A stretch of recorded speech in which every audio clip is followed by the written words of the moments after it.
Bagaimana kalau kita datang ke kuburan orang tua, kali kerabat, kemudian kita membaca Al-Fatihah. Membaca Al-Fatihah nggak ada contoh. Al-Fatihah untuk orang mati nggak ada contoh dan nggak akan sampai.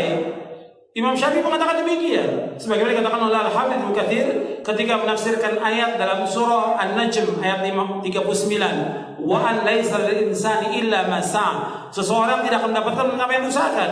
Kata Ibnu Katsir bahwa Imam Syafi'i berpendapat bahwa nggak bisa orang mengirimkan bacaan atau pahala kepada orang, nggak bisa, nggak akan sampai.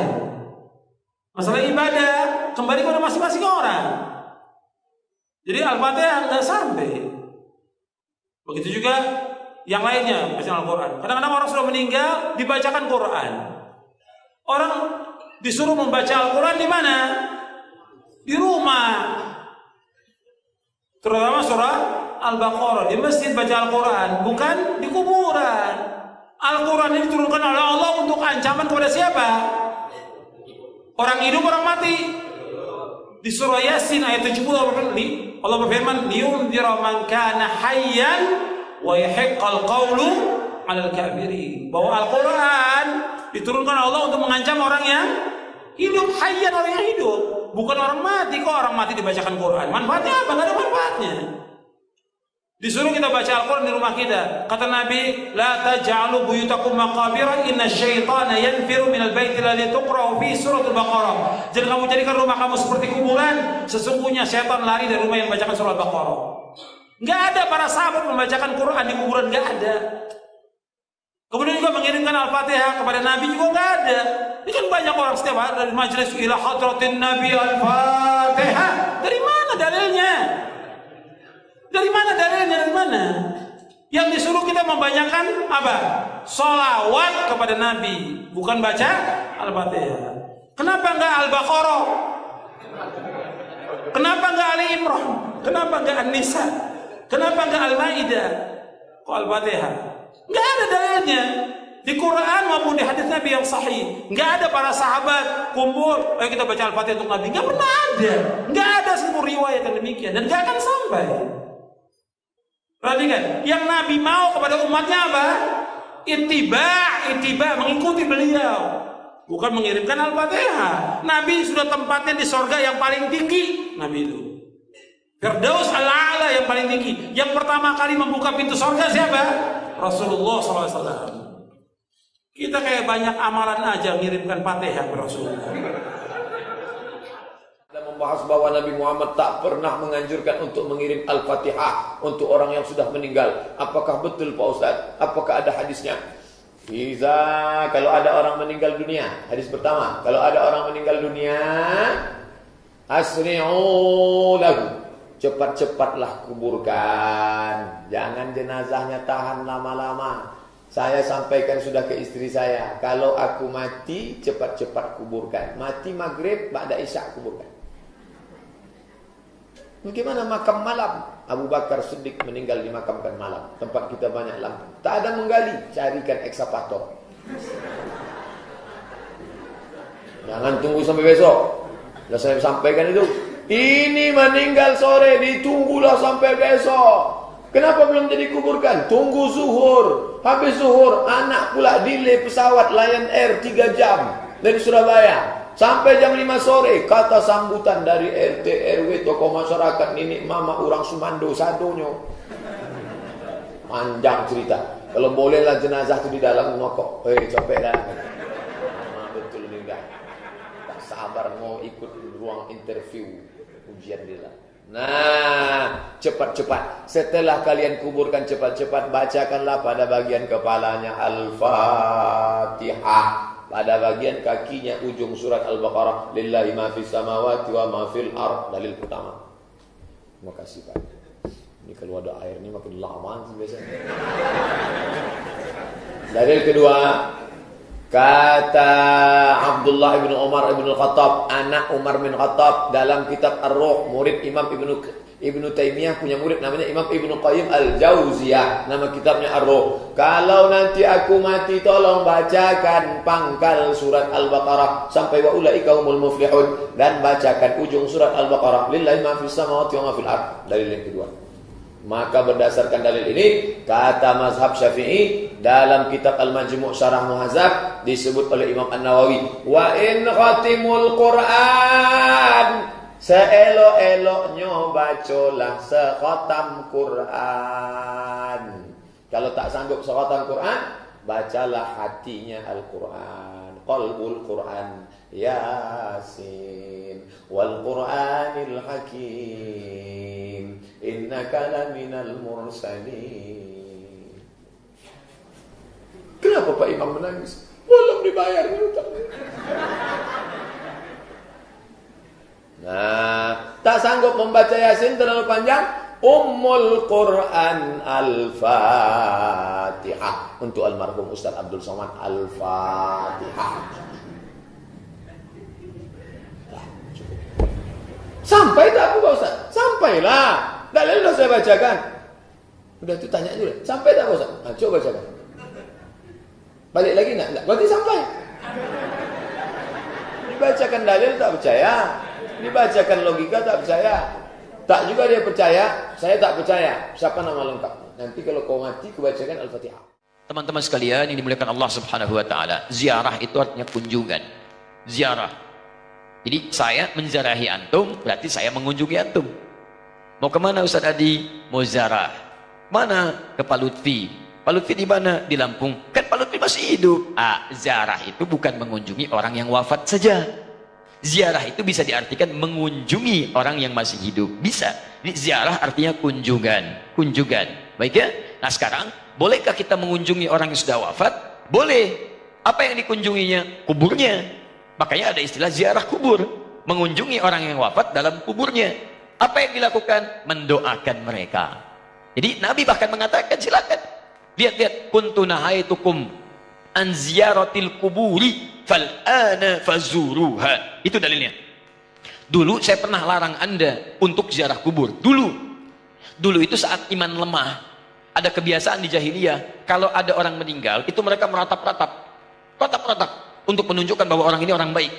Diratap, ada yang rubuk-rubuk rambut, ada yang mukul-mukul begini. Bahkan nanti gini, saking populernya kesan itu dianggap orang baik, sampai ada jasa penyewaan orang nangis. Jasa nyewa orang nangis. Jadi kalau ada dikenal orang buruk misalnya, disewa nih berapa orang rombongan untuk nangis saja, nangis terus meratap-ratap. Ada itu zaman jahiliyah. Jadi begitu ada kebiasaan seperti itu, jadilah kultur di masyarakat. Biasanya budaya itu muncul karena biasa. Biasa itu dari kebiasaan. Kebiasaan begitu jadi tradisi nantinya. Maka ketika ada tradisi itu kuat di masyarakat, iman mulai lemah. Di awal-awal iman masih lemah maksud saya. Karena masih lemah, belum ada penguatan tauhid yang kuat, muncul kebiasaan itu, maka dilarang oleh Nabi SAW untuk sementara waktu ziarah kubur. Larangan datang. Kenapa dilarang? Bukan gak boleh ziarah. Bukan gak boleh ziarah.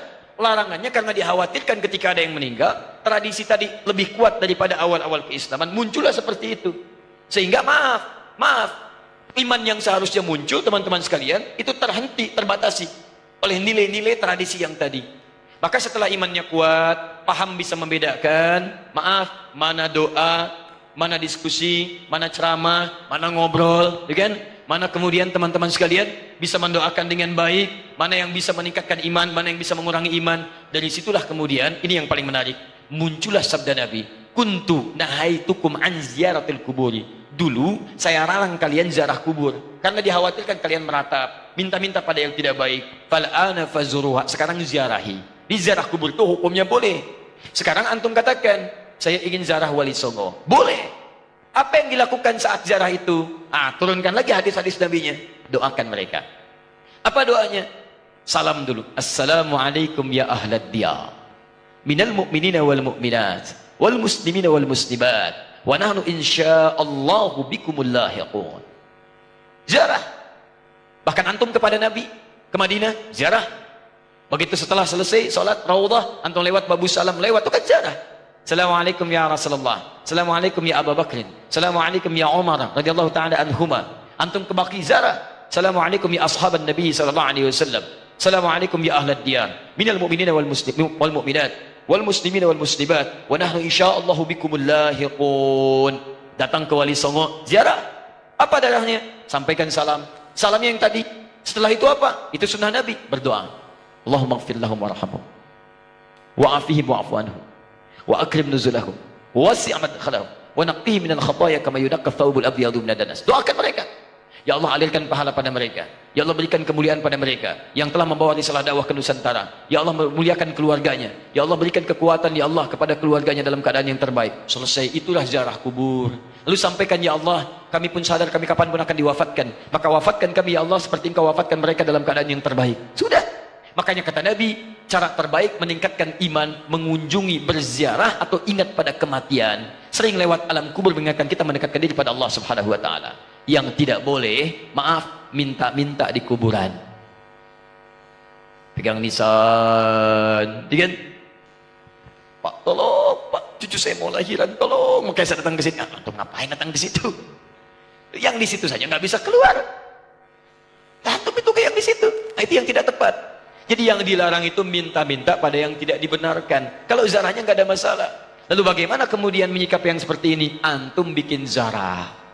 Cari ustaz yang bagus. Datang kemudian, di situlah diadakan taklim. Terangkan, ini loh risalahnya. Saya pernah itu, ya, tur jejak Islam di Nusantara. Bukan Islam Nusantara, jejak Islam di Nusantara. Beda antara Islam Nusantara dengan jejak Islam di Nusantara. Kami susuri Pak, sampai ke Aceh Pak. Aceh, dari Aceh.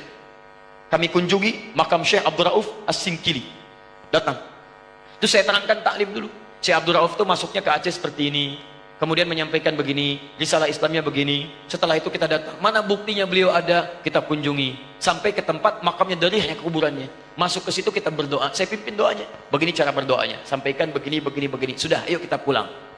Saya sampai ke Lasem untuk menelusuri jejak Islam di Nusantara ke arah wilayah Jawa Tengah sampai ke Jawa Timur. Nah, ujung Jawa Tengah ke Lasem saya tunjukkan. Ini dulu ada Sunan Bonang di sini. Teman-teman sekalian, nama aslinya ini, asalnya begini, ininya begini. Dari mana taunya? Apakah itu fiktif? Ayo kita lihat. Susuri tempatnya. Ini tempat beliau. Ini tempat awal merapatnya. Ini tempat keluarganya. Ini pas sujudannya. Sampai saya hitung berapa anak tangga sampai ke atasnya. Yang merawat tempatnya itu sampai pas sujudannya. Yang merawatnya namanya Pak Abdul Halim. Begitu antum naik sampai ke atas, sebelah kiri. Di situ antum temukan nanti yang pegang kuncinya Pak Abdul Halim. Ketika bertemu dengan beliau, indah sekali. Pak, ini bukan makam ya. Bukan makam, makamnya itu bukan yang di sini, ini cuma pas sujudannya. Pas sujudan itu tempat beliau kemudian memetakan wilayah, berdoa kepada Allah, minta diberikan kekuatan, bersujud di situ, sholat menghadap ke arah kiblat, seperti Nabi naik ke Gua Hira. Lu memohon kepada Allah beri petunjuk, setelah itu berdakwah di lingkungan sekitaran. Makamnya bukan di sini Pak, tapi yang di bawah. Disamarkan makamnya supaya tidak ada yang mengkultuskannya. Indah keterangannya. Saya ajak jamaah untuk mendengarkan itu semua. Tuh, kan? Sering tertipu kita. Makanya ditutup tuh pas sujudannya juga supaya tidak ada yang mengkultuskan itu. Cuman lihat ke situ, baik, terangkan. Kalau sudah seperti itu enak taklim kitanya. Di sejarahnya paham, ada tokohnya, ada bekasnya, kemudian kita mendoakan, setelah itu kita pulang, selesai. Jadi kita itu tidak harus saling mencolok, gak ada wali songo, begini. Alah, antum ini kenapa sih? Sebelum bilang gak ada, lihat dulu. Lihat, pahami, baca kisahnya, pelajari, ambil inspirasinya. Kalau ada yang meninggalnya, doakan seperti antum datang ke makam Uhud. Datang ke situ, antum doakan, cerita di situ, selesai. Seperti antum datang ke makam Nabi, berdoa di situ, bahas sekitarannya, pulang, selesai. Itulah teman-teman sekalian. Jadi kita ambil cara yang hikmah. Jelas ya? Nah, jadi kita pun tidak harus menyakiti orang lain, tapi meluruskan dengan cara-cara yang terbaik. Hikmah. Ya. Di karena masjidnya al-hikmah, selalu ini yang muncul.